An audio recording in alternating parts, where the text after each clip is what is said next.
રોજ શું નામ તમારું? મારું નામ શકીલ ખાન છે. શકીલભાઈ, શું થયું હતું? મારે એકચ્યુઅલી મારું પ્લમ્બરનું કામ છે અને ભાઈ જોડે મેં કામ કર્યું હતું પ્લમ્બરનું. તે મજૂરી મારી બાકી હતી.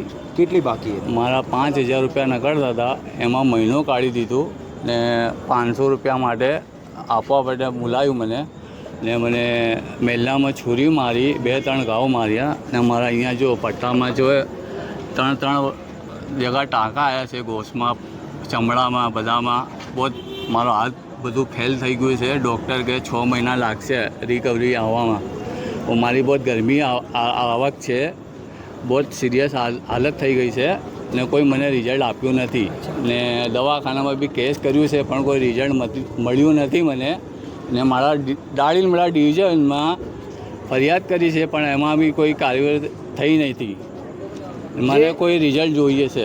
અમદાવાદમાં જે તમે રહો છો દાણીલીમડા વિસ્તારમાં, તો સૌથી પહેલાં તમે 100 નંબર ઉપર કોલ ડાયલ કર્યા હતા? હા, કોલ ડાયલ કર્યા હતા. 108માં મને લાયા હતા અહીંયા. 108માં તમને લાયા? હા, બરાબર. અહીંયા કેટલા દાડાથી સારવાર ચાલે છે? મારે 2 દિવસ થઈ ગયા છે અહીંયા.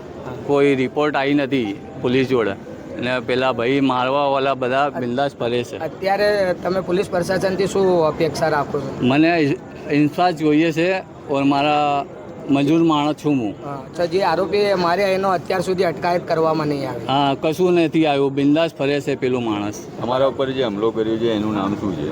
અબ્દુલ કામ છે. ભાઈ જોડે પ્લમ્બરનું કામ કર્યું ને પૈસામાં મને રખડાયું ને છેલ્લી વખત મને બોલાયું ને હાથ ચાલકી કરીને છુરી. તમારા ઉપર હુમલો કરવામાં આવ્યો? હા, ડાયરેક્ટ હુમલો કરવામાં આવ્યો. હથિયાર જોડે? આપણે છુરી હતી.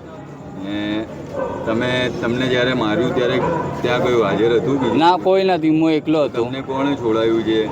પેલા મેલ્લાના 2-3 કાકા હતા, એ બધા મને છોડાયા. એ તો ભાગી ગયો મારીને મને ને મને 108માં જે ઘટના ઘટી છે ત્યાં સીસીટીવી કે કંઈ એવું છે? હા, સીટી કેમેરામાં ફોટેજ આવી ગઈ છે.